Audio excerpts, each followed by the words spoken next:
Oscar Piastri on the attack to the race lead by turn 5. Fast as fuck, boy. Norris improves the benchmark, but he's going to be under pressure from Piastri, trying to take away pole. Miss. And he does so. Fuck! Oscar Piastri wins for the first time in Formula 1. Piastri and Norris separated by nothing. Norris inching clear, late on the brakes for Piastri. Does he make the corner? He does. Oh, calm down.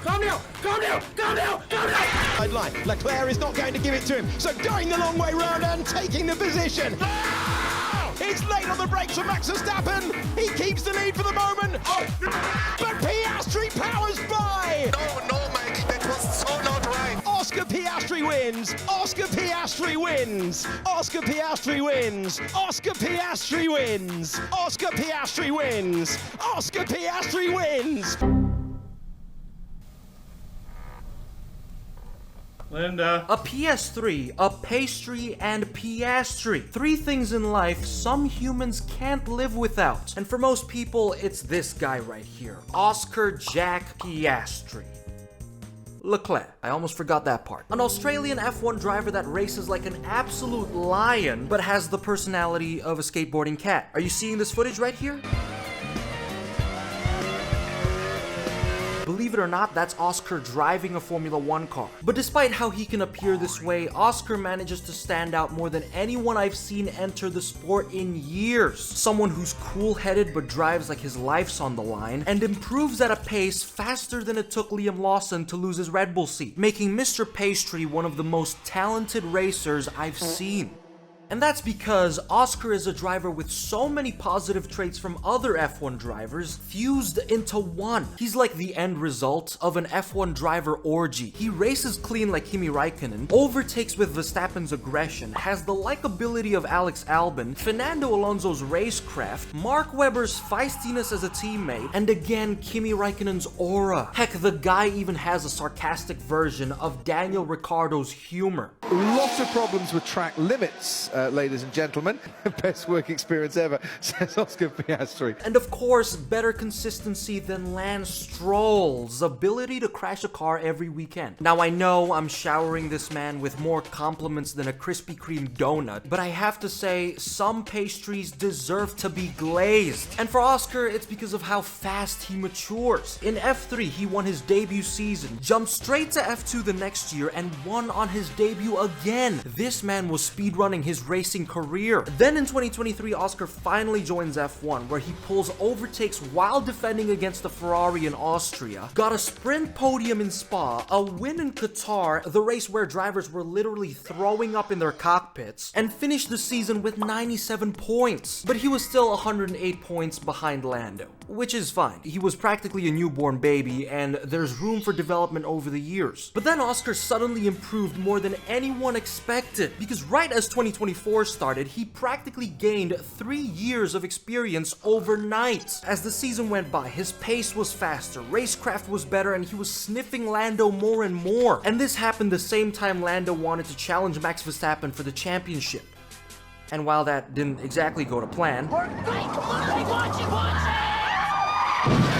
Oscar pretty much said, okay, fuck you, watch this. In Monza, he stole the lead from Lando and finished ahead. Then he won in Baku, with dive bombs crazier than Japanese pilots on Pearl Harbor, and his overtakes in Spa were stunning. The last time we ever saw a new driver perform like this was Lewis Hamilton in 07. Oscar may not have started as well as Lewis, but it's how fast he improves. And how Pastry does this is thanks to his mindset. Oscar's brain adapts and thinks quick. Like, take a look at this interview moment. Is it true that F1 drivers can tell what course it is from just hearing an audio recording of it? I've seen people do it before. Well, this is coming down the pit We're in lane. the pit lane at the minute. Yep. Long pit lane.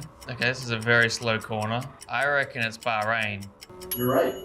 It is. There you go. The fact that Oscar knew what Bahrain sounded like faster than an F1 fan recognizing the Dutch anthem is a different level of aura. And it's the little things like that which makes Oscar so special. Take a look at him playing this basketball game. Yep.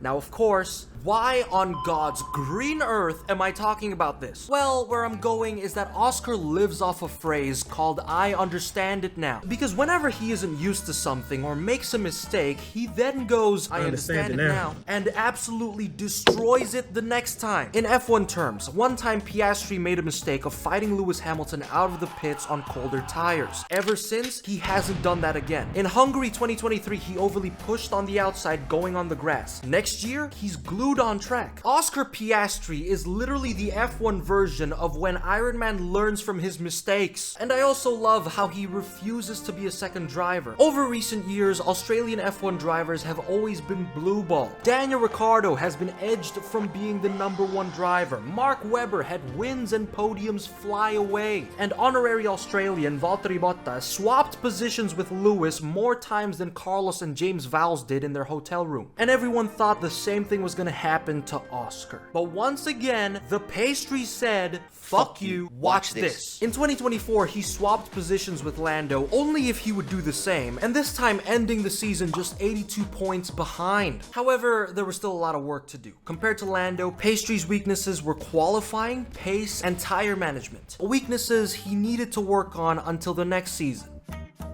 Which was exactly what he did, and the end result was masterclass driving. After maturing even more, 2025 came and Oscar obliterates his former self. In Australia, he was right behind Lando, he pulled an insane overtake on Lewis too, was going to be on the podium until the forces of evil and darkness decided to mess him up. But then in China, he dominates the race, did the same thing in Bahrain, again in Saudi Arabia, and also pulled another beautiful overtake on Lewis. Poor guy is not just getting mentally destroyed by Ferrari, but also an Australian version of his rookie self. Do you secretly hope that Ferrari will regret their decision?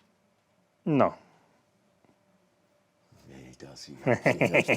But then came Miami, a race I think showed just how much Oscar knows what he's doing. In the race, he needed to pass Max Verstappen, a driver that will do whatever it takes to defend his position, literally, even if it means he'll throw axes at you. So you don't have to tease Max anymore. You see, whenever Max has to defend, he's smart with it. He uses the rules to his advantage, going down the inside, braking late, and sometimes pushing the other driver off track. And Oscar knows that. So when the time came, Piastri took the outside line, convincing Max to use his usual strategy, brake later and shut everyone's dreams away. But unlike other drivers, Mr. I Understand It Now wasn't on the outside to overtake. He did that to force Max into an error. Oscar knew that Max had less pace and was going to brake late to defend, which happened. And as Max's tires locked up and cried, his car went wide and Oscar passed on the inside. Jarvis unshit my pants. Holy fuck. His drives were so good, even Christian Horny himself admitted that Oscar would be a suitable replacement for Max Verstappen. For plan B in case he were to leave. You know, Oscar Piastri. And a couple days later, Red Bull fired him. They couldn't handle the truth. But there are still these smooth brains who think so little of Oscar, saying he's overrated, which I can try to understand. In 2025, Lando could still do much better than Oscar in specific areas. And if he didn't bottle so much, there probably wouldn't even have been a championship fight. But at the same time, what if this and what if that, you know? What if Oscar turns into a literal pastry and can't drive anymore? What if Fernando Alonso started flying with wings from his back and wins the championship for the next 10 years? God, I wish. I'd agree that Lando can have the edge on Oscar sometimes, but also no shit. He's a driver with more than double the experience. You expect that from him. Overall, I think some people can never be satisfied with drivers like Piastri because he keeps shattering their expectations. So the bar just keeps getting higher, higher, and now it's at the edge of the universe.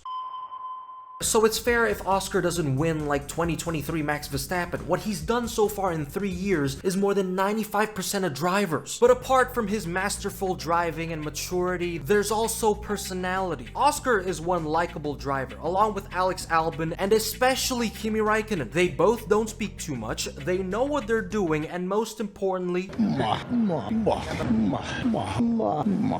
Oscar also just drives, lies on the floor if he's tired, and has one expression. Whatever happens, this is the face you're getting. Though on some occasions we do get to see him switch things up a little, and when Oscar gets a little frustrated, his humor is what stands out the most. Stroll was driving like he was in his first go-kart race. It's still very fun when all these years later, huh?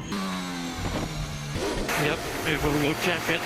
Now, Mr. Pastry does have a few moments though where he loses his cool, but I appreciate how he tries to cover it, knowing the consequences he could face saying the wrong things. Oscar's aware of the downsides of making comments when he's angry. We always say that you're very level-headed, but I've never seen you quite so upset about the situation you find yourself in. Yeah, I'm not going to say much. I'll get myself in trouble, so... Like, there was a moment after a race where Lando was interviewed about Max, and Oscar knew that Lando could get himself in trouble here, so he just gave him the stinkiest side-eye. I could smell it from here. But as much as Oscar is calm and nice, people often forget that he can still be ruthless, as he once said himself. Just because I'm calm doesn't mean that I'm not ruthless. Like, did we all forget his Alpine tweet? Oscar ate that team up and left no crumbs. Or when he posted a photo of him flying a plane on September 11th. Well, he also took down the towers and left no crumbs. But most importantly, he aggressively fights Lando and refuses to yield. A prime example, Canada 2025, where he and Lando went wheel to wheel and showed their talents. Though I'm not sure what took more of a spotlight, Oscar's racecraft or Bottolo Norris. But in the race, Lando was closing in on Oscar with more pace and fresher tires, and in turn 10 he made a move down the inside, but Mr. I Understand It Now saw it coming and went for the switchback with a better exit, catching Lando in the straight and then braking far later, getting the lead. Then Bottolo Norris tries to go for a gap.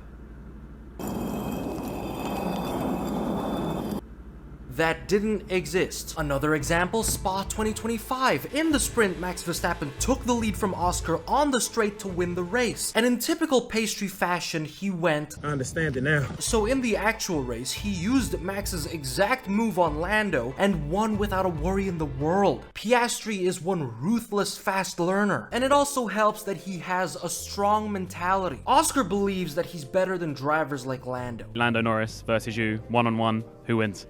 Me. Now, regardless of how their battles turn out, Oscar just having that mentality helps a lot. Similar to what Max Verstappen said in 2020, even if he didn't win the championship. I'm the best driver because I believe that I'm the best. Because every driver needs to think like that, otherwise it's better to stay at home. Also, when Oscar messes up, he always tries to keep it to himself and move on. His composure is great. For example, in Oscar's home race, he went from podium to spinning out, which made him bummed, but he moved on. I think for me the big positive is the other 56 laps of the race. And in interviews, you can always see how well he does this compared to other drivers. So while Lando can get busy fighting the voices in his head, Oscar just continues honing his skills, focusing on the next race to come. And it also helps that he has the Huzz. Lily Znaimer cheering him on. If I had someone like her supporting my F1 career, I am sending it straight into turn 1. And of course, Oscar also has a great balance of a fearless yet calm demeanor. Here's a scale I made of F1 drivers based on their craziness and speed. I call this the pace and crazy matrix. Max Verstappen lands here, sometimes a professional hitman, but extremely fast, so that's okay. Nick De Vries and Logan Sargent are here, reasonable drivers that lack pace, while Lando Norris is a little crazy, but he's quick. And Oscar Piastri fits in somewhere around here. Calm, but calculated. And most world champions are here, and this I'd say is the unicorn area. While these two gremlins land here. Track hazards that are slower than Sebastian Vettel's scooter. But back to Oscar, he can still make mistakes. It happens. But it's how he quickly recognizes them. See, looking back, that wasn't my smartest idea. Obviously, no matter how good Oscar is, he won't win all the time. Things won't always go his way. But when he loses, he uses that as motivation to improve the things that caused said losses. He works hard in practice sessions, on the simulator, using a list of areas to improve. He might already be a generational talent, winning F3 and F2 back-to-back, but it's his passion to strive for perfection that separates him from the average driver. His own engineer once said Oscar keeps wanting information, going through stuff. That extra effort goes a long way. But since no driver is perfect and everyone has to have a weakness, the one I can think of for Oscar is that he's a great all-rounder. Which really doesn't make sense at first, but here's the thing. Some drivers tend to sacrifice other traits to have exceptional ones. Think of it like making a video game character. Max Verstappen, strength, godlike qualifying, and pace. Weakness, patience, and trauma. Lando Norris, strength, race pace. Weakness, bottles. George Russell, strength, popping out of nowhere. Weakness, final laps. And Oscar Piastri, strength, amazing all around. Weakness, not specialized in anything. And well, if you don't want to count that, I guess he's absolutely ass at any sport that isn't Formula 1. Like, this dude put all his skill points in racing. He tried kicking a ball one time only to fold into the average fentanyl addict in downtown Chicago. So while Oscar's a jack of all trades, other drivers having exceptional areas can get him in specific situations. But then again, if Piastri's able to adapt and make every stat exceptional, everyone better start packing up for F1.5. But at the end of the day, I'd say Oscar's most annoying opponent is still traffic, because I swear every time he has to go through lapped cars, he loses any progress he's made. And of course, one of the culprits had to be Alpine.